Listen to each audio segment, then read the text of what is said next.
This is Defenders TV Podcast, episode 156, where we are reviewing Deadpool 2.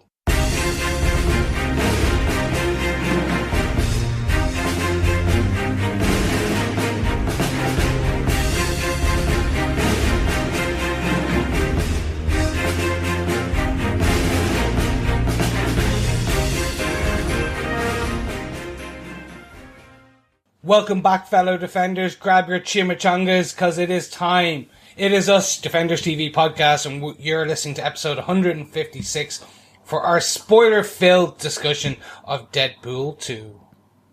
Yes, I am one of your hosts, Chris, wearing, right now, a lovely black and red leather number. And I do have my enchiladas and my chimichangas all set beside us. I'm one of your other hosts, Derek, and I would be concerned if you wanted to know what I was wearing. Oh, go on. And I am one of your other hosts, John, and I'm here wearing nothing but my top with my freakishly small legs. It's okay. We love your baby legs. Fellow Defenders, thank you so much for joining us, where we will be going into a heavy spoiler-filled discussion of Deadpool 2. But those who are just finding us for this review, why not go and check out DefendersTVPodcast.com, where you'll find everything, all of our coverage of Jessica Jones Season 1 and Season 2, Daredevil Season 1, 2 and 3, everything in between, as we are leading up to Luke Cage Season 2.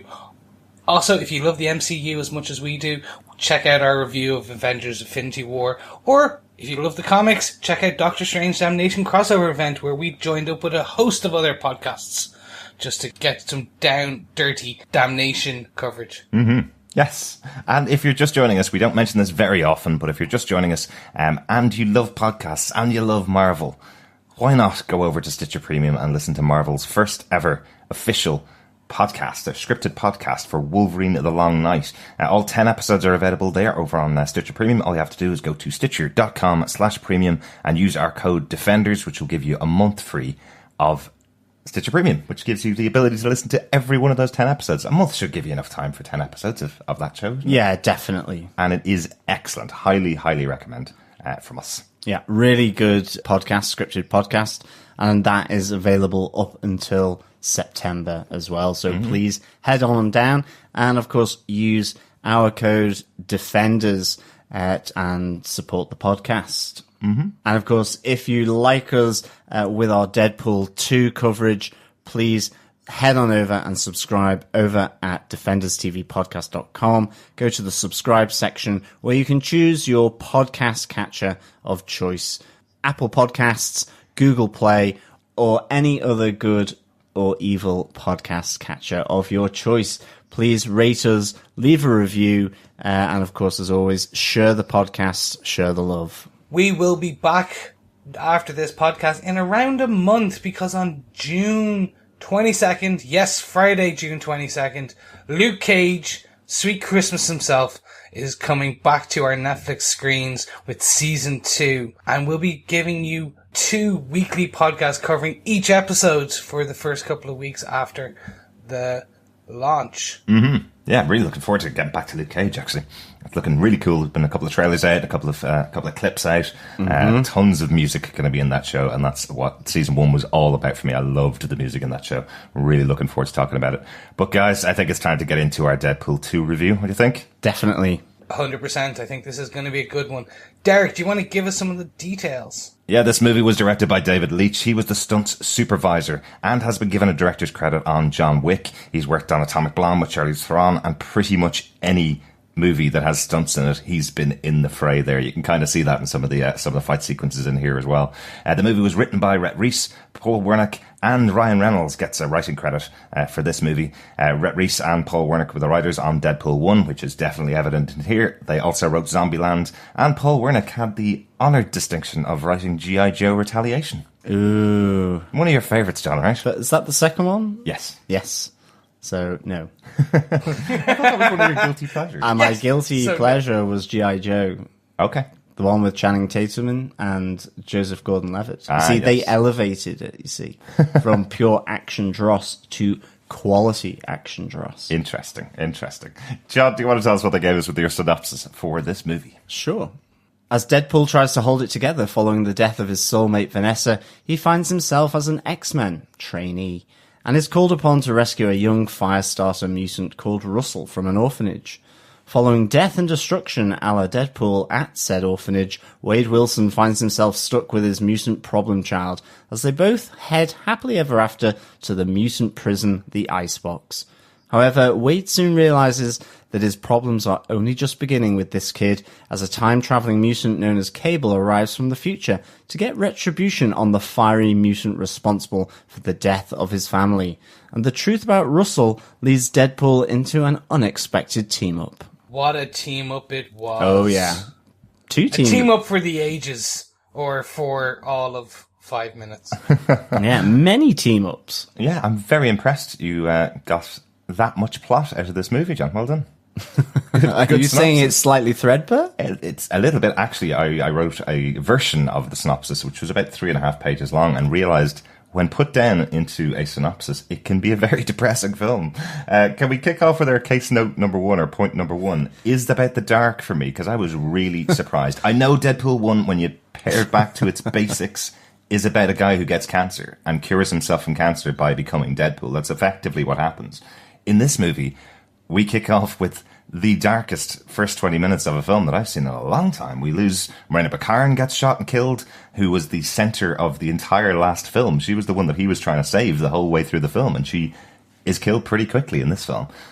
We do see a couple of flashes to her. I know the reason why she obviously wasn't as involved in this film was because she was filming 22 episodes of Gotham, which we cover over in Gotham TV podcast. So I'm fully aware of why she wasn't able to be used on the movie like she was the last time.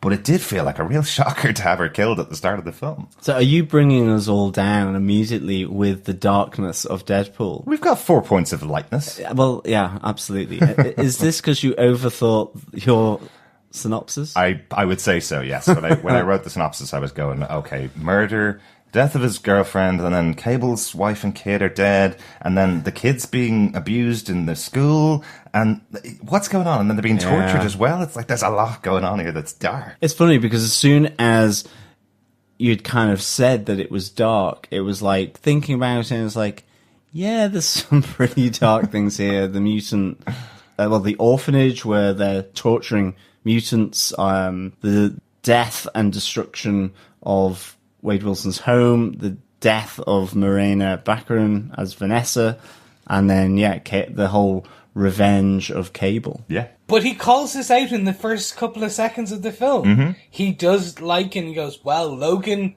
made an R-rated one, and look, he died at the end. Screw him, I'm gonna do better. Yeah. I liked it. The whole point of this is really that this is the R-rated, non-happy, shiny, animals are singing and princesses are running around side of the Marvel Universe. Mm-hmm. When Disney buys Fox, it will literally be that. It's like, hey, we have Disney princesses ourselves, but they swear and smoke and, like, throw stilettos like knives. You needed those first 20 minutes in order to bring the story alive. Yeah, definitely. I feel bad calling it a story, but let's call it a story. But then the mutant torturers, the Essex orphanage, which I'll get to later, Cable's wife and daughter, Josh Brolin, needed a hook. Oh, absolutely. In order to make him... So they pulled good threads. And yes, like the whole point of Deadpool 1 was, hey, here's a mercenary who got cancer and gets experimented on and has to go save his wife. Like, Deadpool is a very dark character. He was originally never the merc with a mouth. Mm-hmm. When they introduced him in X-Force, he was this very stoic... He was supposed to be, like, a dark assassin. Think... Ryan Reynolds in the X-Men. Yes, but with his mouth showing up and making him look like Deathstroke in the DC universe. Yeah, yeah. He is not a happy guy. They're quite similar. So if Deadpool is Deathstroke, but he's a happier go lucky version who kills people and sees eventually, but that's because he's been killed a few times and his brain has been kind of warped by him coming back to life. Wasn't that what we talked about in the last Deadpool movie, wasn't it, Chris? Yes. So can I just quickly get this straight in my head then? Because I don't know Deadpool too well, but then the version of Deadpool done by Ryan Reynolds in the X-Men movie is kind of what the original version of the comic book Deadpool was. No. So, when Deadpool was originally introduced, he was a dark mercenary. It was like, think Batman, Deathstroke, like grumpy kind of thing. That slowly twisted to where you get to a point where during like the Daniel Way run on the comics, he was then this merc with a mouth, kind of big, outlandish, that kind of thing. And that's when he got a lot of notoriety and fame. When he first introduced, he was a kind of throwaway character. Rob Liefeld, he's a great artist, but he can't draw feet. Mm-hmm. And as they call out of this. He's a great look. He had all the, think of it as Squirrel Girl, for example.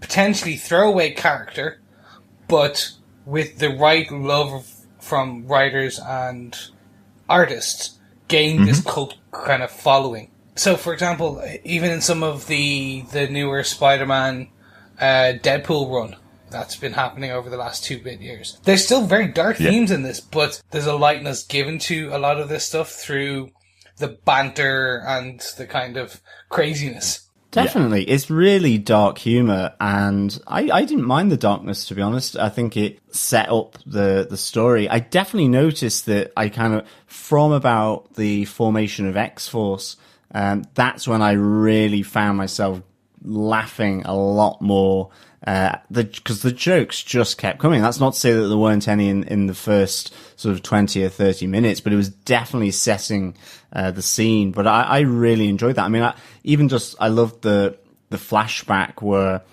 he sharpens the cheese knife, so that he can kill the person that comes to kill him and who kills Vanessa. So I thought that was nice. Like I kind of had a good old chuckle at that. This idea of the deadly cheese knife. Yeah. I really thought that was good. And I think, Cable's wife and daughter, you just kind of got that snapshot. There was nothing of any great detail other than the fact that this guy's motivation comes from a traumatic event, really. Yeah. And then it was the orphanage, really, where I was like, okay, so it's going down that kind of route, really. The headmaster is a British actor from At World's End, one of the Cornetto trilogies, and I was like, okay, this is kind of interesting that they're going that way, but ultimately that as well sets up Russell, that connects in with Cable, and obviously you have Deadpool that's still getting to grips with his world after Vanessa has died and has been killed, even though he's gotten the revenge on the guy, the kind of Russian mobster, so soon after. But I did. I like the darkness and the dark themes of this, because I think it kind of really helped my dark sense of humor anyway. Well, absolutely. No, I definitely understand the sense of humor part of it. I think for me, probably it was a bit too heavy on it for the first 20 minutes, having very little amount of jokes, and effectively you've got Deadpool blaming himself. He's calling himself the other person that murdered Vanessa and got away with it as well. So he doesn't get his jokey sense of humor back until X-Force arrives. So it felt just like a different film, I think, than the last one. And then it felt like a brand new film and a very funny film 20 minutes in. It's also a bit of a shame, and I'm not going to go into the controversy around this because it's talked about everywhere. Obviously, this idea of fridging the partners of your main male characters is the oldest trope. It's the simplest trope in the world. And it felt like pinning this whole story on this simple trope is fine for Deadpool to do, because it doesn't need to have a big plot. It just needs something to motivate the characters. But by spending 20 minutes on that at the start, it felt like they thought they were doing something new, and they really weren't. By spending so much time on it, I think it just held the film back a little bit to start with. Yeah, it's funny. I really enjoyed that in the moment element of it, actually. I like the fact that this really was in its own moment, dealing with stuff. I really enjoyed that aspect. So, I really enjoyed the first 20 minutes. Okay, yes, the trope is there, but I know we're saying there was not that many jokes. There was still enough for me. So I enjoyed the kiss me like you mean it, Rhett. I enjoyed that when he comes in late, he talks about the war on gluten. the actual mercenary scenes where he swings through the window. Like, this is there's a lot more action in this one than there was in the previous. There certainly is, yeah. I think, okay, we need a setup. Like, they never said that this was going to be as deep as Avengers Infinity War or War and Peace. I don't think we were ever going to get a very deep film. I think what they've done is, hey, we actually needed more plot than we did in the first film. So let's do this. And I think, yeah, like, killing Vanessa was tropey, but I actually think it worked out well because you do get to see this at the moment. You can't have a high for a character without having the low. So he's back on the high after the first one. We need to bring the character rock bottom again in order to build him up. And the funny thing is, they did it in a way that Deadpool's character does grow in this film. Yeah, he grows new legs. Versus the hand in the last one. He does grow in this, and I think it was done the right way. And there's enough jokes in the beginning up to the X Mansion where I was kind of enthralled. I wanted to know, oh, he goes to the X Mansion, and then, like, where is everyone? And, oh my god, he's in Professor X's chair, and then everything like that. From there onwards, up to the orphanage and beyond, I was really happy. Yeah, kind of when X-Force start joining, we get a lot more levity. Yeah, absolutely. And a bit of a better film, really. I think as well, like, you know, it also introduces us to Russell as well, which is really good at the orphanage, and the fact, you know, the gag of him being a trainee X-Men as well, which I really like that gag. I loved the fact that there was a bunch of the X-Men in the room in X Manor, where they close the door so that they're not seen as he's going, where are all the X-Men? Yeah. They're never around. Why is it just you guys here with Colossus? And Negasonic Teenage Warhead as well. I thought that was really funny. And having her new partner as well, sort of going, I like you, and Deadpool liking her. I thought that was kind of cute, given the relationship with Negasonic Teenage Warhead and Deadpool. That stuff I liked, and I think it introduces a lot, and it sets the scene then, really, for then the absolutely awesomeness that I think we shall move on to with regards to point 2. Yeah, let's get on to case note 2. Obviously, this is where the funny parts of the movies really started, as I said, where we get onto the X-Force. The X-Men cameo that's in here is absolutely perfect. I have to say, this idea that they didn't bring one of the main X-Men in for this film, they just decided to take some work that the team were doing on X-Men Dark Phoenix and put it into this film. It was given over to them. They were all in makeup for that one little scene shot for this, specifically for this film, but done on the lot while they were doing X-Men Dark Phoenix. It's perfect. If you had a main character that was in the X-Men, the jokes in this film wouldn't work at all. Just you wouldn't be able to use the same jokes, I think. So just having that one scene in there in the X Mansion was perfect. Really enjoyed it. I love it that the continuity is even more screwed up now, because Dark Phoenix is set in the 90s. This is set in 2018. It's just like, oh, my head for a second went, no, they can't be. I'm like, no, it's Deadpool. Why It's are you Deadpool. getting carried? Like, no, just get over it. The overall usage of every character in this, I loved. And I'm talking everything from Domino to the Juggernaut to, like, actually having Russell being Firefist, which is a kind of out there, and like we're close to Z-list kind of person here. Yeah. Up to where Yukio, Negasonic Teenage Warhead's girlfriend, which, by the way, sorry, really stupid, but I loved it, that they don't make a thing. It's like, yeah, this is my partner. It's very much like, yeah, so fine. Hi, Yukio. I love that. Anyway. I love that Negasonic tried to make a thing of it, as if she was kind of going, "Why aren't you making a thing of this? It's not a thing. Grant, move on." You know. But Deadpool can't do that. He's not going to cast any kind of shadow on anybody else around him. But yeah, our case note number 2 is the X-Force and more, I suppose, because it's probably one of the biggest moments in all of the pre-material. All we heard about was, this is the prelude to the X-Force movie that's coming out in a couple of years' time, starring Deadpool and the X-Force, effectively. And what do we get? We get 5 pretty well-known actors. We get Shatterstar, we get the Vanisher, we get Bedlam, we get Peter. best newly introduced character Absolutely. in this movie. And we get Domino, and Zeitgeist, excuse me, all played by pretty well-respected actors and people that we've seen in other things before.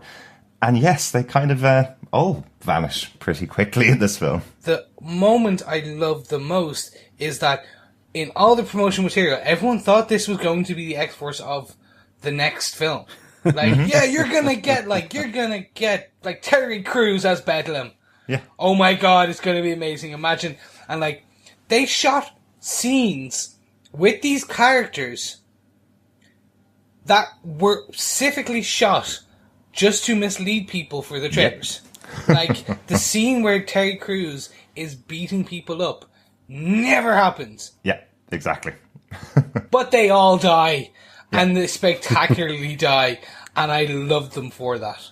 It's so good. It's such a shocking moment in the cinema when sitting watching it, thinking, you know, they have the interview process where they'll say what their powers are going to be, and you expect you're going to get to see all these. Not everybody has powers. Peter just walked in off the street and took poor Dupinder's job, because that was exactly what Dupinder was hoping for. If he hangs around long enough, Deadpool will take him out and bring him into the team. But Peter gets that job. A thoroughly nicer character when you think about Dupinder, who is effectively a serial killer and wants to kill more people after killing his cousin in the last film. So probably not great to depend on Dupinder. I loved this moment. I mean, I loved them seeing assemble and then rapidly disassemble as they jump out the helicopter. It was just so funny. And I literally was like gob on the floor going, oh, okay, so that's not happening then. And it was just really, really good. And I loved the moment where Dupinder, he's trying to get involved. And then, yeah, as you say, Peter comes along, guy off the street. I've got no powers. Yeah. Okay, you're in. It was just like taking anything. It was just really, really good. And Dupinder's left out in the cold. Loved that. And then just, electric wires, helicopter rotor blades, a woodcutter, you name it. It took them out other than Domino. And I love that riff on her and her superpower being luck and just like, no, it's not. Yeah, yes, it is. Even to the point where she lands on the big inflatable teddy bear as well off the flyover, is it? During the prison bus chase. I really liked it. And to see then the Vanisher is Brad Pitt. Just seeing that little parachute backpack just in the air going down. So funny. I loved it. It was one of my favourite moments of this movie, without a shadow of a doubt. And definitely when both of us sitting in the cinema watching it on the screen as the Vanisher gets electrocuted on the overhead wires, you both look at each other and go, is that who we think it is? It definitely was, wasn't it? That definitely was Brad Pitt. We have to check this out again. Definitely was him. He filmed for 8 minutes to get that little electrocution scene and did it for a cup of coffee, apparently. The cup of coffee bit was Ryan Reynolds had to be the one who went out and got the cup of coffee and delivered it to him personally. I was like, I love Ryan Reynolds. And beyond that, in the marketing, they obviously left the parachute. We're all like, oh, they digitally removed someone just so we won't know. But there's a parachute by itself. Oh my God, who are they going to do it? It was just a Vanisher. They didn't digitally remove anyone. Right. And then, the wood chipper was called Giuseppe. The wood chipper was? Talking about the wood chipper, that's Zeitgeist that gets killed in there. And gets shredded in there. That's a guy coming off the biggest horror movie of last year. That's Bill Skarsgård, who played Pennywise in It, and he's getting shredded in a wood chipper in his next big film after that. That's hilarious. Yeah, makes it really funny. It was really good as well, just because he vomits over Peter, effectively dissolving his arm off and falling down dead after Peter, like a ballerina, has just landed the perfect jump from the plane. Is the only, other than Domino, the successful sort of by the book to the mark in terms of his parachute jump, and then gets vomited over by this alien.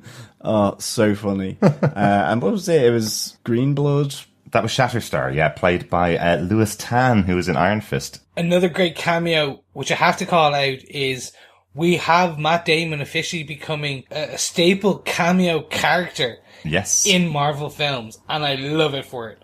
Yes. After his triumphant Thor Ragnarok Loki impression, he now plays a redneck with Alan Tudyk. Yes. At the arrival of Cable, we see the very recognisable Alan Tudyk chatting away to a guy beside him, who is in under about 200 pounds of makeup. It's been confirmed since the movie came out that was Matt Damon.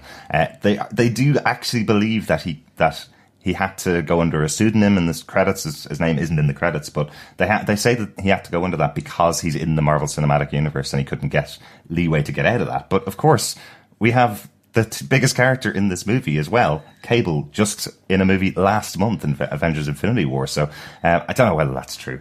I think he just wanted to do it as a bit of a gag. Yeah, no, 100%. And also, he doesn't want to spoil his image about talking about wiping and the use of hygiene wipes and baby wipes. And then just don't forget the blower, just if you really want to dry things off down there. There's so many parts of this film that I'm just in stitches. Yeah. And I was laughing so hard, my eyes are closed. And I'm like, I'm going to need to watch this multiple times again once it comes to Blu-ray. Definitely. Because I'm like, I just know that I've missed all these little hints and things and points.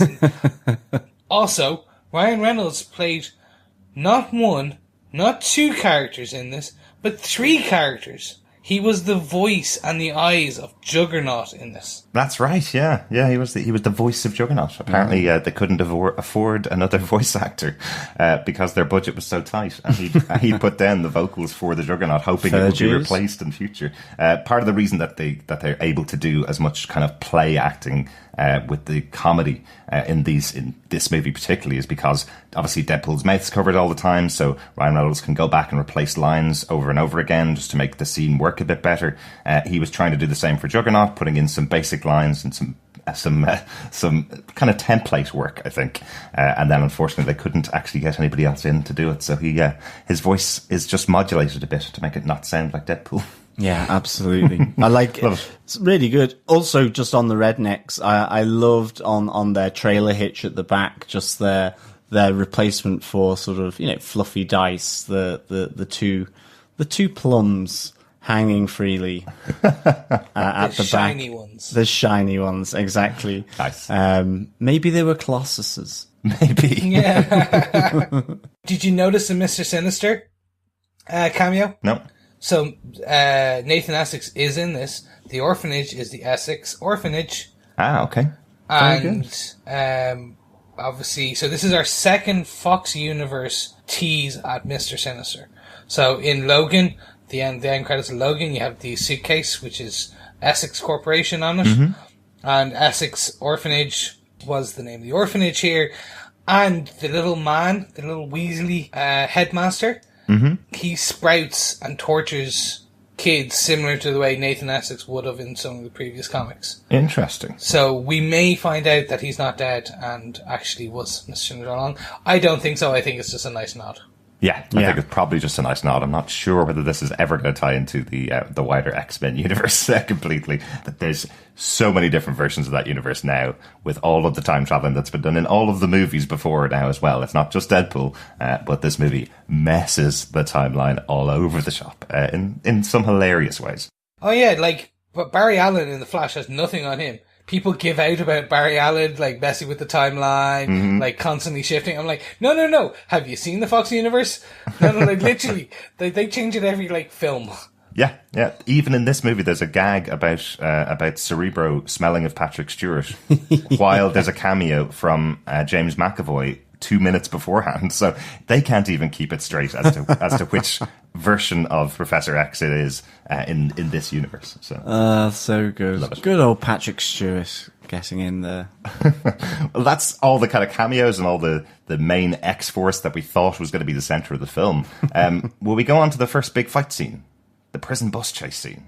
Yeah, the prison bus chase. So we've had Russell and Deadpool, after the debacle at the orphanage, they have been sent to the Icebox prison for mutants. Mm-hmm. Deadpool's got his the collar on, and so the spectre of his cancer is suddenly returning back to him as well, which is pretty dark. That's very dark, yeah. This is where we get the entrance of Cable into this prison, and you think he's going after Deadpool, but actually he's going after Russell, because Russell, as Firefist, has lost the plot. His temperament's gone all over the place, and he really likes to cause trouble and strife. And in the future, he has killed Cable's wife and daughter. And so we get the introduction here of Cable, which was, I really enjoyed Josh Brolin's performance here. I even like the nod to him as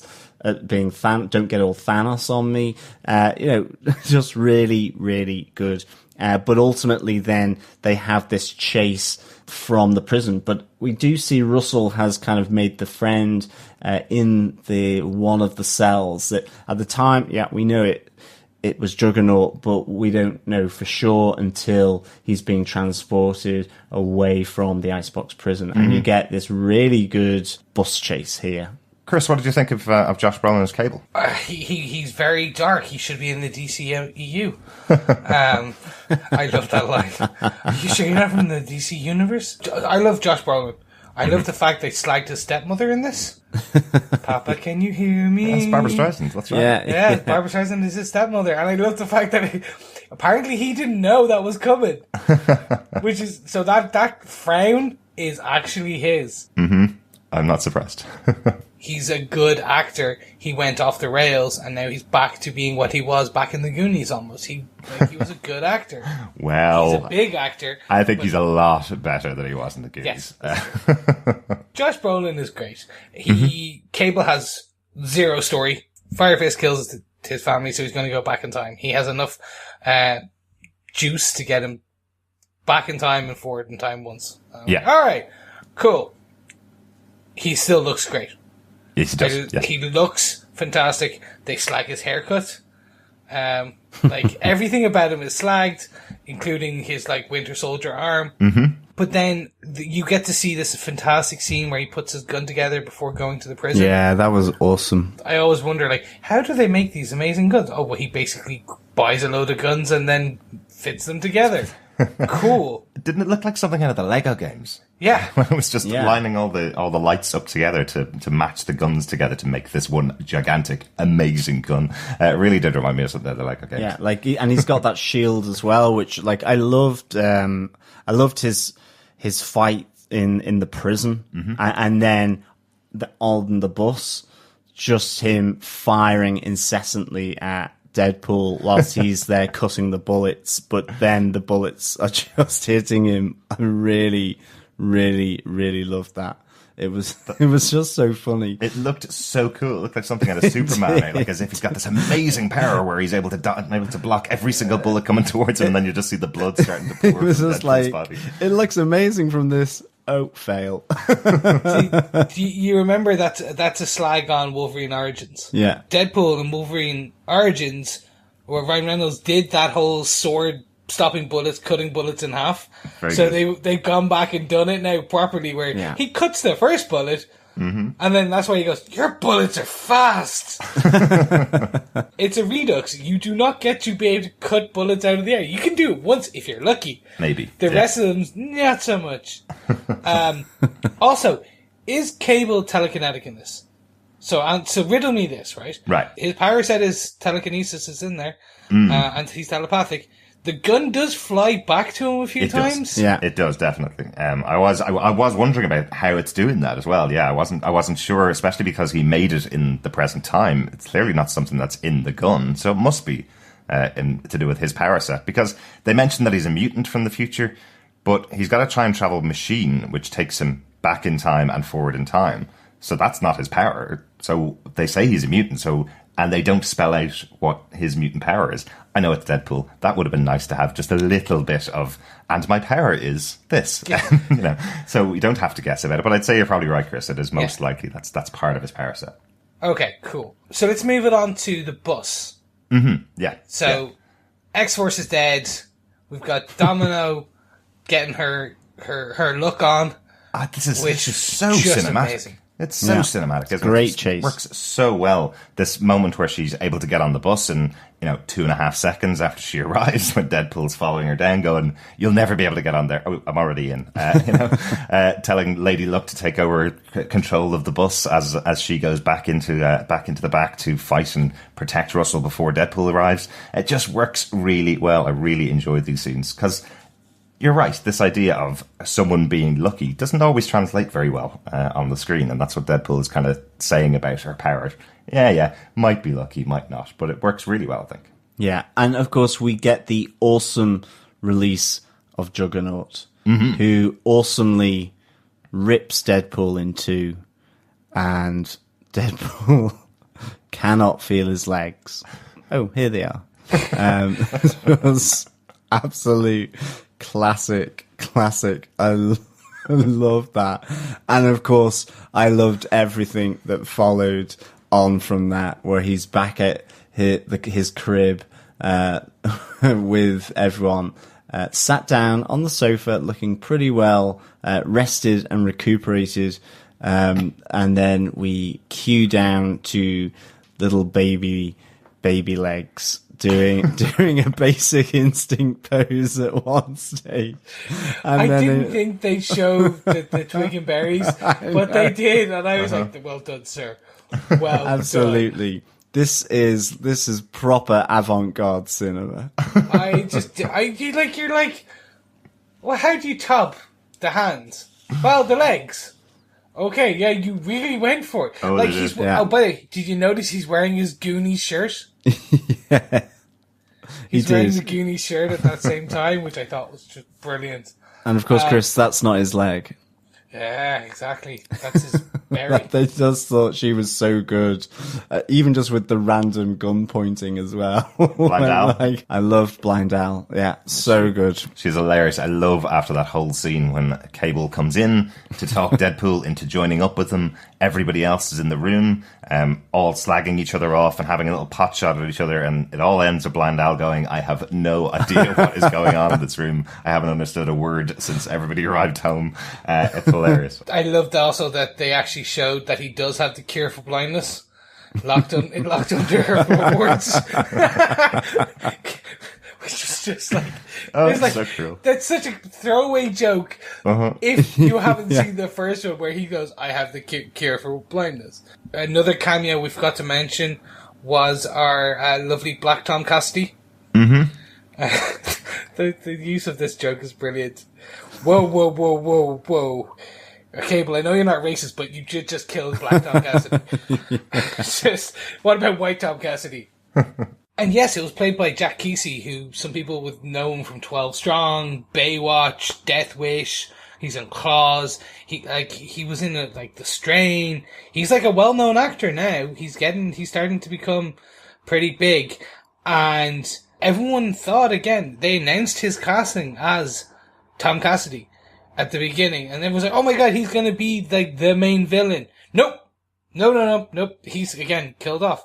I was just like, yes! But again, the racial joke on that was and that was played consistently, even till the end of the film. When you have stupid names like Negasonic Teenage Warhead or Black Tom Cassidy, play with them. Show the stupidity of some of these code names that are given to these mutants. It's just fantastic. And yes, Black Tom Cassidy is the brother of Banshee, the only Irish superhero. Yes. Yeah. He was definitely not Irish in this. No, he wasn't. No, he wasn't. But to kind of bring us to the end of this kind of the prison and the bus chase and the scene, that whole scene or scenes, we get the Juggernaut being released. And I did have to say, all is forgiven for Vinnie Jones. They have actually built a Juggernaut that is what we expect when we heard about Juggernaut. And when we saw Juggernaut in the 90s animated cartoon. Not so much in X-Men Last Stand. Anyway, so that's at the end. Juggernaut is free and we find out that he is the main villain. And that brings us on to, after he nearly kills Deadpool, that kind of brings me on to kind of case number 4, which is the many deaths. Many deaths and dismemberments and broken bones of Deadpool in this film. Yeah. This is the whole end of this film just leads directly from this point when the new gang, I guess the new X-Force, we might call them that, are now together, fighting over Russell at the orphanage when they finally get together and are battling against the unstoppable Juggernaut. It seems to take everybody. It needs Colossus to actually battle Juggernaut and keep him just at bay while they take care of Russell and try and talk him down. I just love these scenes. There's some great stuff in here when Deadpool hops on the back of Juggernaut, stabs him in the two shoulders with his two swords, and then starts going, "The sun's getting real low, big guy," which is the Hulk silencing move that they used in the Avengers as well. So the lovely little way to call out the Marvel movies as well. Yeah, I love the iron fence through Deadpool's head as well. I just thought that was like so funny. So it just felt like it was from a comic book, and I really, really enjoyed it. I really enjoyed that he calls Domino the Black Widow. Yes. Yeah. And it was like, you're doing well, people here. Come on, bring him in. Give me more. We can't go on without mentioning the music towards this fight scene. I didn't catch all of this while watching it, and it was only when you started telling me, and then other people also were like, "Hey, do you not remember this?" And I'm like, "No." And then I heard it at the end credits. I'm like, "Holy balls!" Thank you, Luke Cage, and your swear jar. Yeah, like, this was fantastic. I've gone back and I listened to the soundtrack now, and they actually released two versions of that song. Mm-hmm. One with the Juggernaut in it, one without the Juggernaut in it, so they wouldn't spoil it. I'm like, come on, that's some nice marketing, even thoughts about that. So but smart. Just the orchestral epicness of the tune of the piece of music with the words that go along with it is just amazing. That's hilarious. I think I was listening to the Empire podcast about the Deadpool 2 movie, and they were commenting that this is one of the first ever orchestral scores that's had the parental advisory sticker on the outside of it, because it can only be played for people over a certain age. So I love that. I think that's brilliant. Why not? If you're doing the score for Deadpool, why not have a little go at trying to offend people? Why not? Yeah, definitely. Then kind of that brings us into the fight between our metal friend who joins. Deadpool is not winning this fight against Juggernaut. And that this is brilliant. I have to say, this was a proper, what would happen if Colossus and Juggernaut fight? Yeah. Like, we get a proper fight. Like, it's not, okay, and cue the CGI fight scene. He even calls it out. Yeah. But it's still, it looked good. And I can see where they actually put a bit of budget into this. Mm-hmm. But the ending is fantastic, where it's like, how are we going to stop this guy? Oh, I know. They rip off his pants and they stick an electric wire up there. And I'm like, oh yeah, that's how you stop the unstoppable Juggernaut. So good. I think that's just why he's never been stopped before, because nobody else was willing to do it until you got Deadpool involved. Yeah. You know? No one's willing to get that close other than Deadpool. Some people have Achilles heel. He has an Achilles bum. Like, oh no, who would have ever known? But I love that he still gets up at the end. He is still alive at the end. They haven't killed him. They've just knocked him out for a little time, and he does get back up at the end. So he will be back, I'm sure, in a future film. Probably. But then we get another fantastic scene from Domino, where this luck-powered, like, I need a bus. Oh, well, there you go then. Yeah.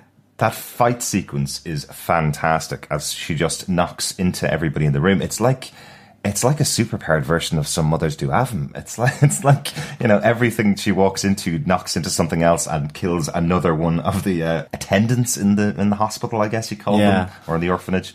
And they were just calling them pedophiles, so I guess that's... It's the moment when that massive bookshelf or cabinet or whatever it was takes off the guy's head, and you're kind of like going, that could actually be a domestic accident somewhere waiting to happen. I was just like, oh my god.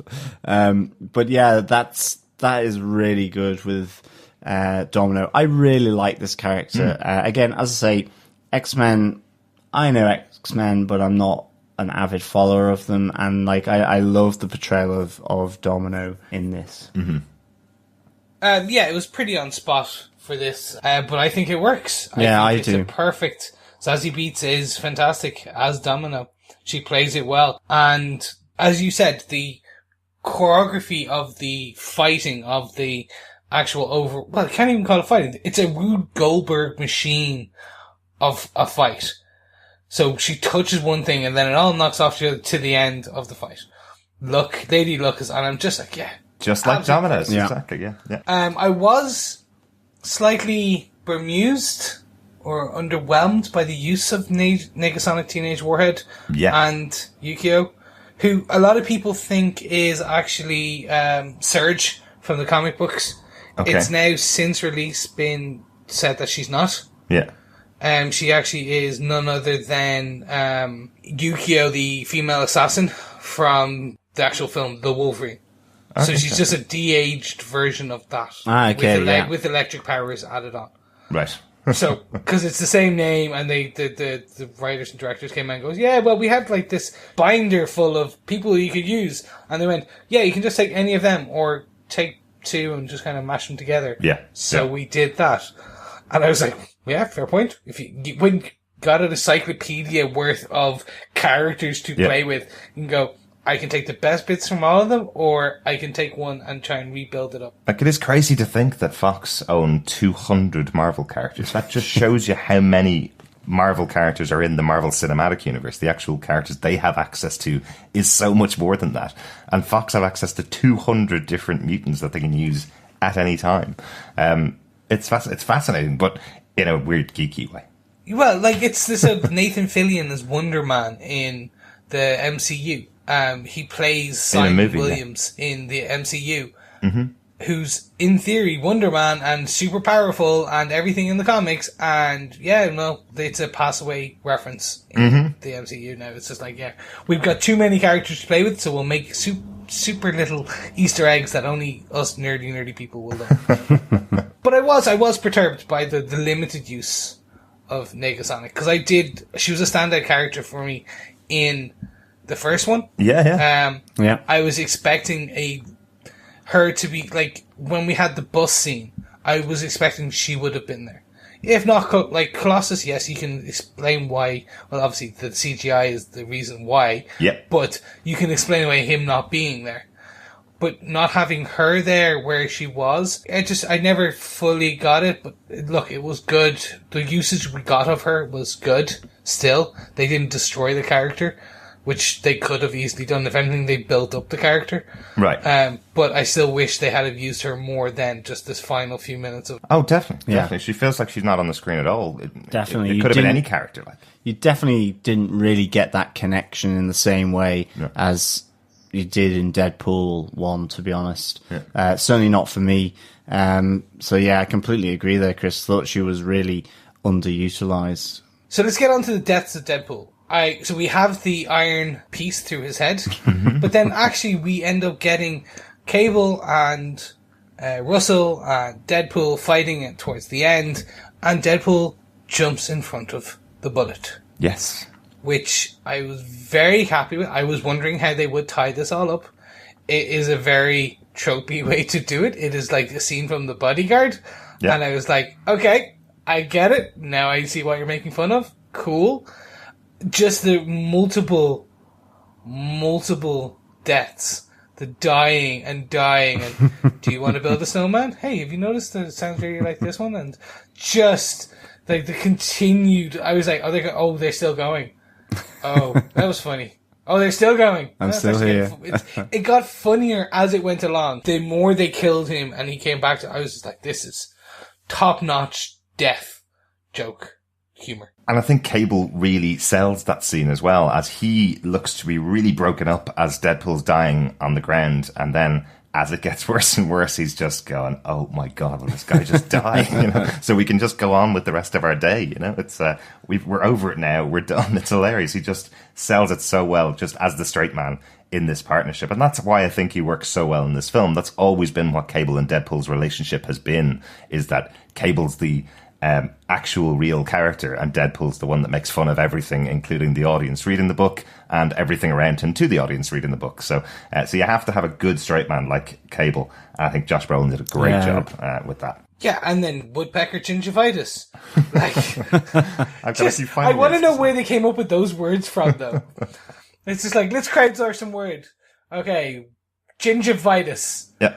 Like, I'm like, why? Was someone had really bad breath when I was on set or something? Because, you know, there's a lot of in-jokes. Mm-hmm. Ryan Reynolds liked putting in-jokes into this. So, like, we saw the cameo from the director as one of the security guards in one of the cars with the prison bus. Right. We saw there are the names of the current writing, some of the biggest writers on Deadpool. Their names are plastered around the city.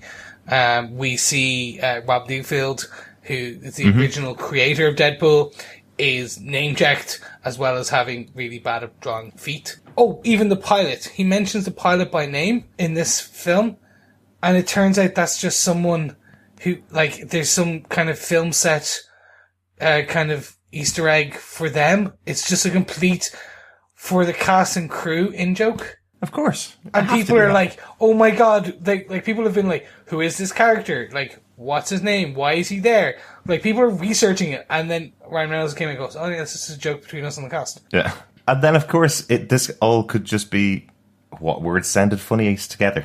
He could have been recording 12 or 13 different types of them and then just cut the words together that he thought sounded funniest. That's kind of a Ryan Reynolds thing to do. But we do have a time-travelling save of Deadpool. Cable gives up his opportunity to go back and save his wife and daughter when he finds out that they're safe in the future to stay with Deadpool. To save Deadpool by putting the skee-ball token that Vanessa had given him in the point where he's going to get shot with the bullet. So we see Deadpool is saved by the big sacrifice from Cable. Quite a big moment.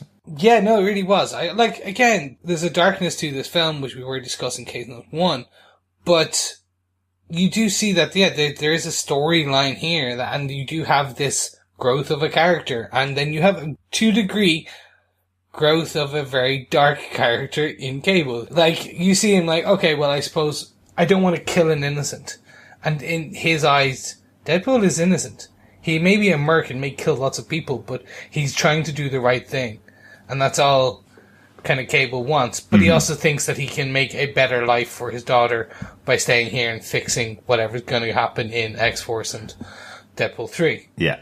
Yeah, because it is an interesting one, really. Ultimately, Russell comes around here, and again, it's that sacrifice. I really enjoyed the fact that they end off all walking out of there, and the destruction of the orphanage, saving Russell from his future, saving Deadpool through the time travel device, and I just thought that was really good, even to the point where they knew that car was coming as it takes out the headmaster of the orphanage.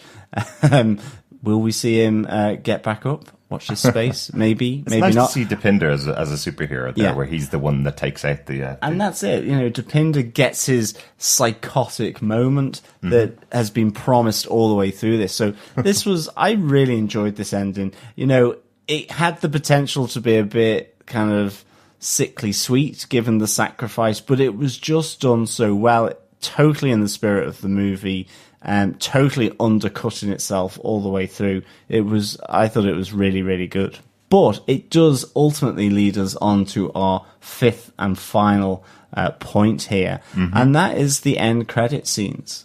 Yes, our mid-credits. Or mid-credits, yes, I should say. The end credits was actually just the version of the Juggernaut theme that Chris was talking about. Yes. We did stay in the cinema to listen to it. It is just that, and it had us singing it the whole way home, embarrassingly, on our tram, unfortunately. But the one thing that I find really odd about these post-credit scenes, so Cable's stuck in the present day, not able to travel back to his wife and daughter, and Deadpool fixes the device and then goes back and fixes everything he wants to fix. Will Cable be really, really pissed off about this, that Deadpool's been jumping back and forth through time and not giving him the opportunity to go and see his wife and child?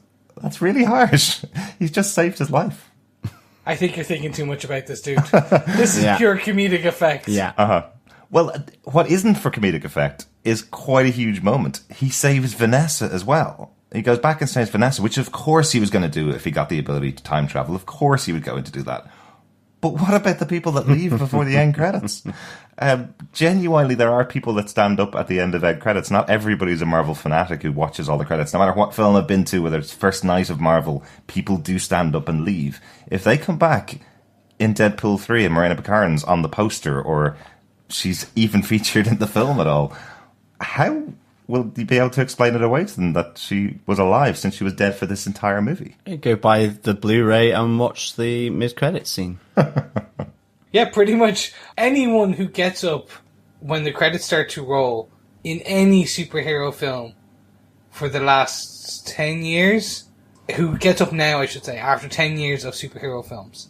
I'm talking all superhero films. Mm-hmm. They need to get their head checked. Well, no, they just don't care. They just don't care as much as us. Because I'm telling you, I went to see the opening night of Avengers Infinity War.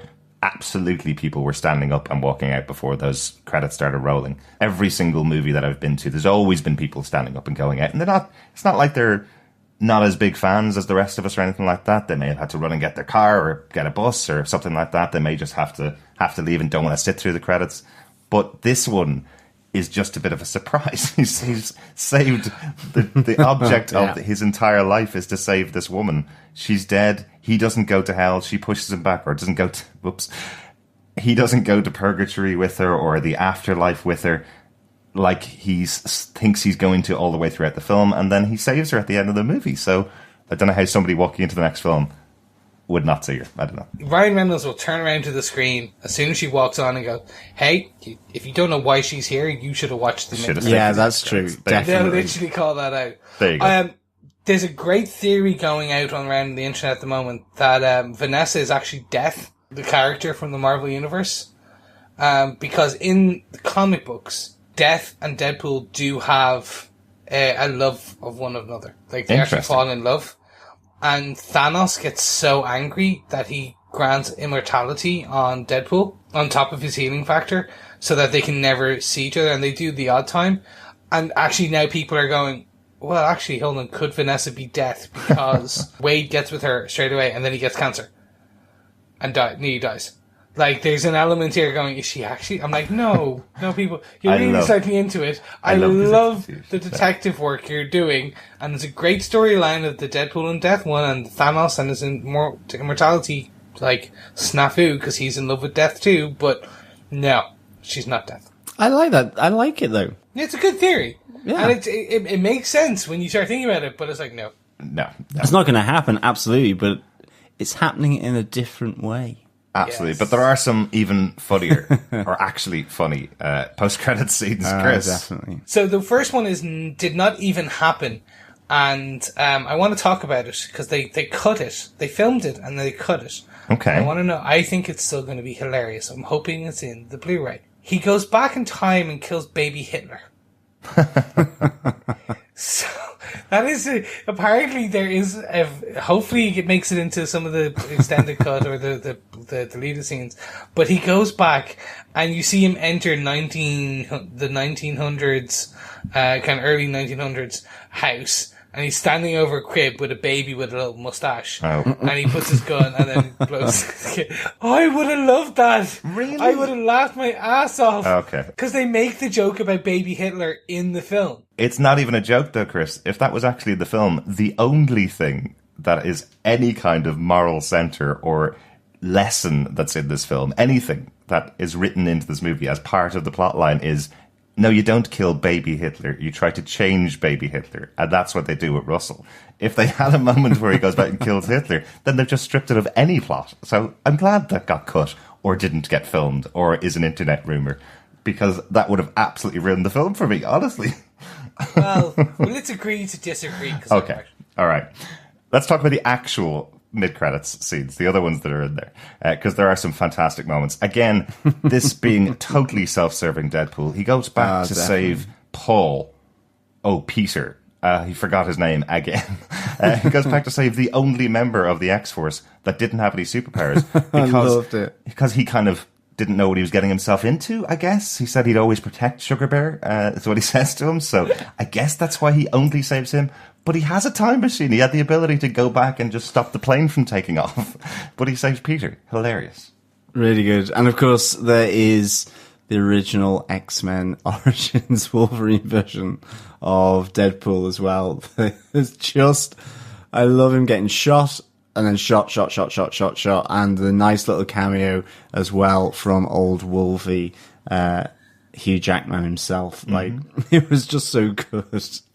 I really, really loved that. And that's it. It's his ability to just mine everything. And it just leads to just fantastic jokes, and at his expense as well. And, you know, it must be so cathartic for him, but I love that as well as the other one. Yeah, and this was the best one for me. So after getting the CGI, don't make my suit CGI or green in the first Deadpool, getting that line, in this, he goes back in time and kills Ryan Reynolds while reading the script of Green Lantern. Don't do it. Which I was just, don't do it. And then kills it. I was like, this is just brilliant. And to the point, he has annoyed Warner Brothers so much about this film, they've asked him for his ring back. I kid you not. No, that was just Twitter. That was just a Twitter gag. They were having. I know. No, I love that Ryan Reynolds can get away with this, and that is the power of this guy. He went out, fought for 6 or 7 years to get Deadpool 1 made, and worked with so many people to try and get it done on as small a budget as they could possibly make a film on. And it made almost $1 billion. So it does feel like people are kind of seeing him as the little engine that could almost. You know, he had this as a passion project for so many years and just is able to persuade people to give them, to help them in doing this parody. It's kind of the stuff you'd see 70s and 80s with the Naked Guns movies and airplane movies, where they're doing parodies of other big movies and being allowed to use big stars in their films. This is what Deadpool seems to be able to get away with because of Reynolds. It's all because of him. 100%. And that's the thing. So he's earned his acting chops. So he's done so many other films with some box office, some not so box office, some cult, like The Nine, or The Nines, I should say, a cult classic, which is amazing. Okay. Which I recommend some of you check out. To the crazy flop that was, The Green Lantern. Well, not the Green, the Lucky Number 7. The Hitman's Bodyguard with Samuel L. Jackson. He does all of these movies and films and TV shows, like The Pizza Place, and he has now that he has the bona fides under himself that studios are like, look, we like you. It's good. But Deadpool 2 knocked Infinity War off. Kind of. It knocked it off the number 1 spot for opening weekend. On its opening weekend. Yeah, it came out 2 weeks later. I don't know whether I take a lot of these stats because movies don't last in the cinema as long as they used to in the past. So a new movie comes out, you're going to get a lot more people to the cinema to watch it than will repeatedly view the other movies. Obviously, I totally understand that. I agree with you 90% of the time, but Marvel is different. And Black Panther continuously had like an uphill growth from its launch in terms of attendance. And you expect this the same in Avengers Infinity War. It had an upward trajectory. And I don't know if Deadpool 2 will beat them in the second week box office, because they're still kind of growing in the US and globally. Avengers Infinity War, as it kind of releases continuously around the rest of the globe. So like the China market and things like that. Yeah.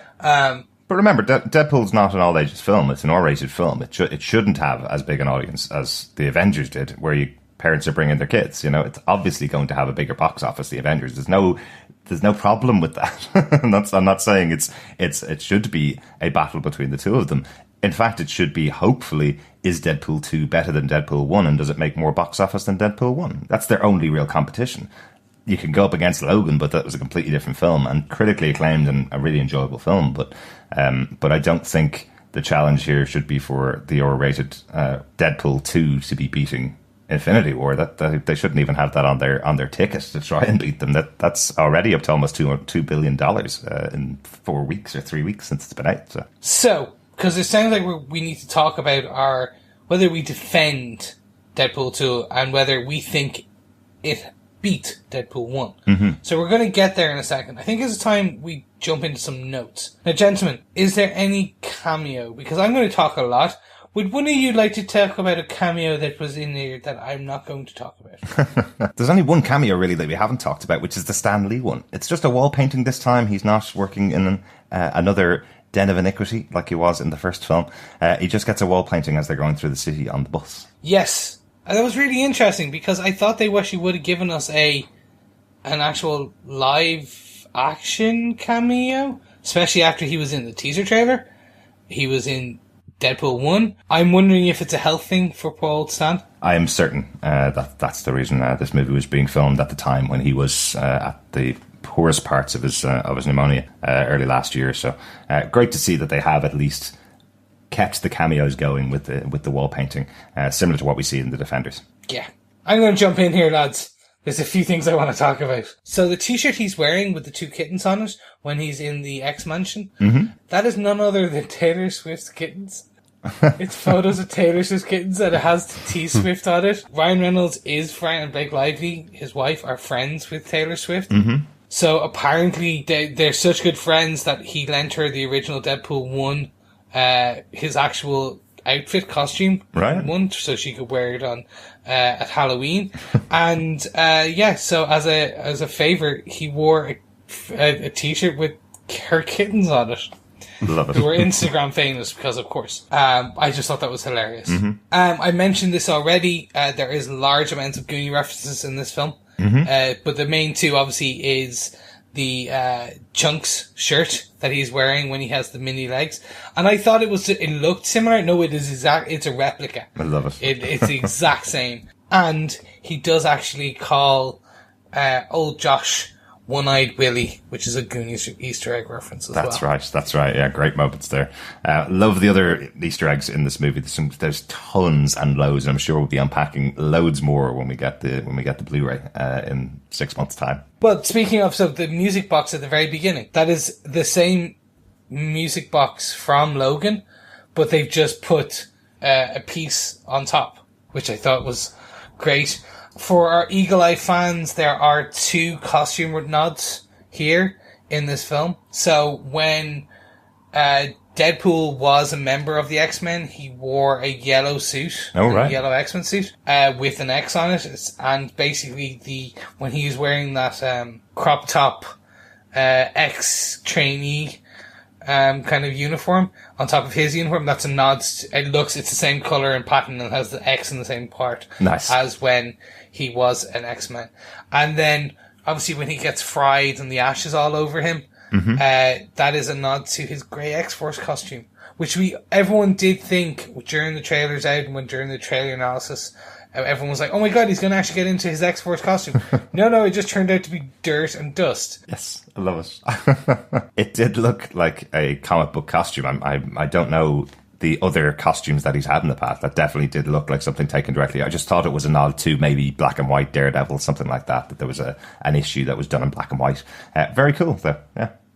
And then the final one is, just, as I said, there's the Cure for Blindness at the bottom of Blind Al's underneath their floorboards. Some classic nods in this film, definitely.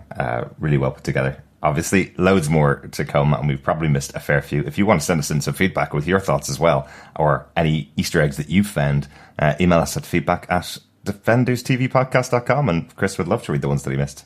Yes, of course. I basically, if you think that, or if I got something wrong, even better, kind of tell me, because, hey, I'm only human, and I read quickly and a lot of comics, so unfortunately sometimes things get mixed up. But much like Black Tom Cassidy, I'm going to be silenced now.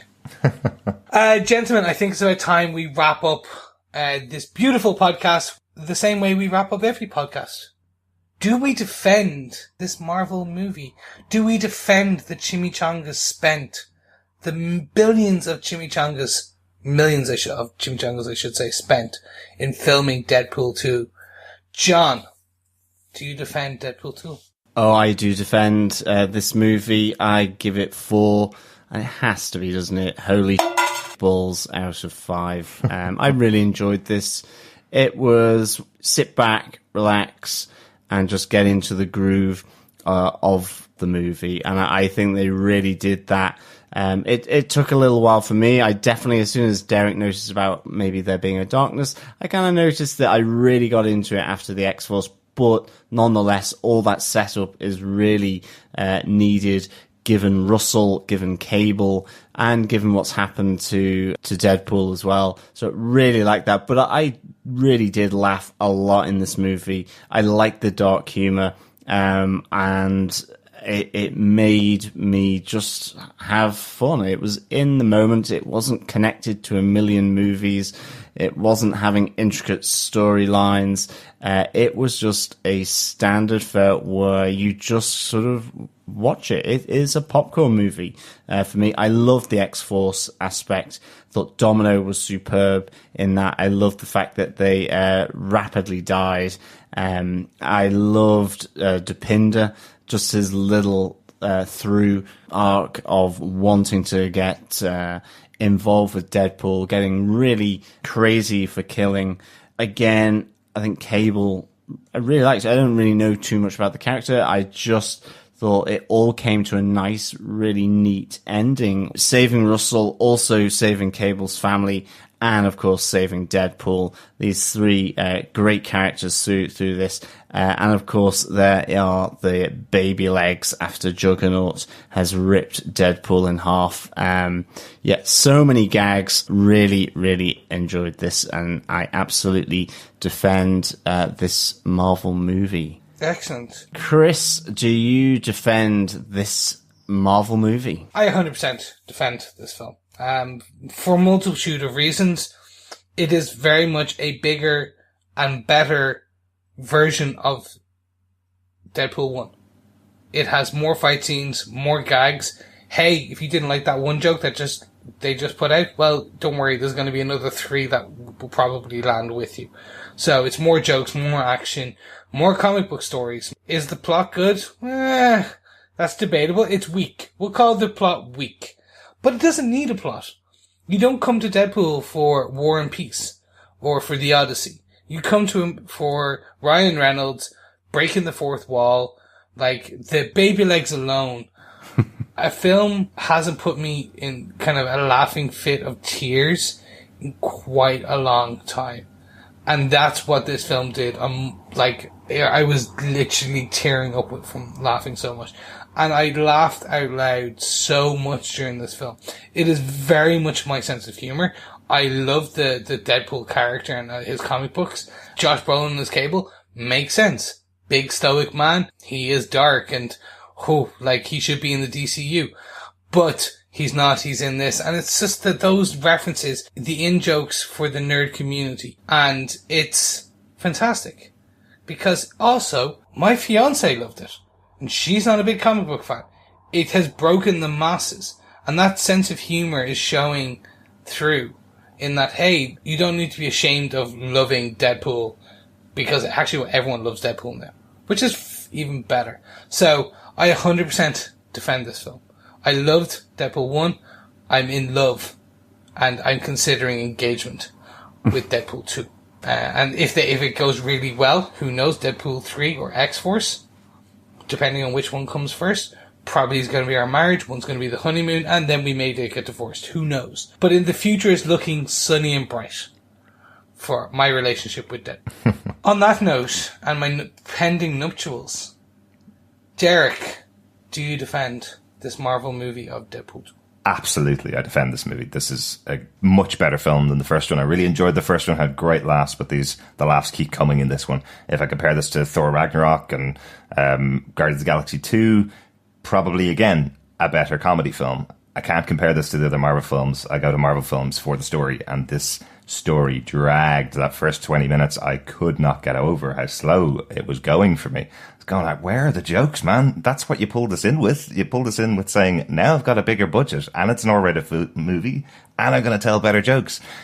I didn't need the 20 minutes at the start. I would have loved if it was just something like Dupinder got kidnapped.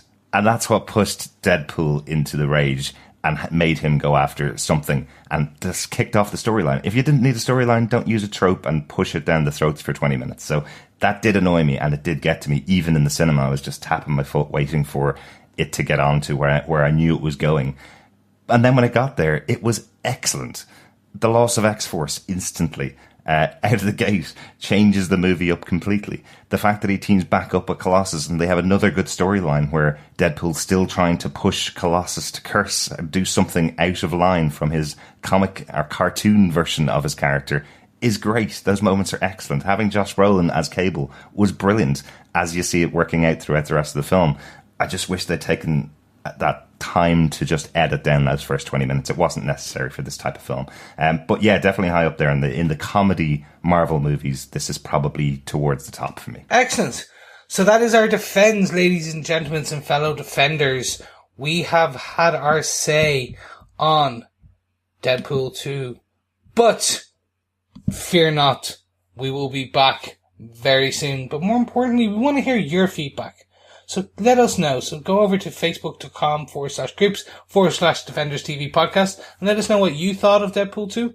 Or send us an email at feedback@defenderstvpodcast.com. But more importantly, don't forget to subscribe to the podcast and leave us a beautiful review because you know you want to and you know you love us and we love you. It's true. Go to defenderstvpodcast.com/iTunes or just go to defenderstvpodcast.com and in there and click on subscribe, and you can subscribe through Apple Podcasts, Google Play, name it, we are there. Gentlemen, I think it's time we shoot off. Much like X-Force, we must jump out of a plane. Hopefully we will land, because we will be back in less than a month for none other than Luke Cage Season 2. Yes, I can't wait to come back. Thanks so much for listening to our Deadpool 2 coverage. We'll be returning to the cinema for our Ant-Man and the Wasp coming up in the next couple of weeks as well. Not too sure exactly when we're going to get to record that, guys, because we know that in the US, they have a month earlier release date than in most European countries. So as we're in Europe, it does depend on when we all can get to see the movie. But it could be up to a month after it's released in the US. Crazy, that.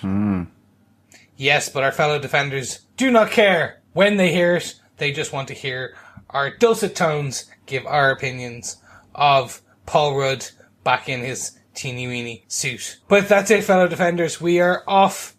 Thank you so much for listening. And remember, kiss me like you mean it, Red. Yeah, absolutely. Thank you so much for listening. As always, it's been a pleasure. And we'll speak with you again soon. Bye.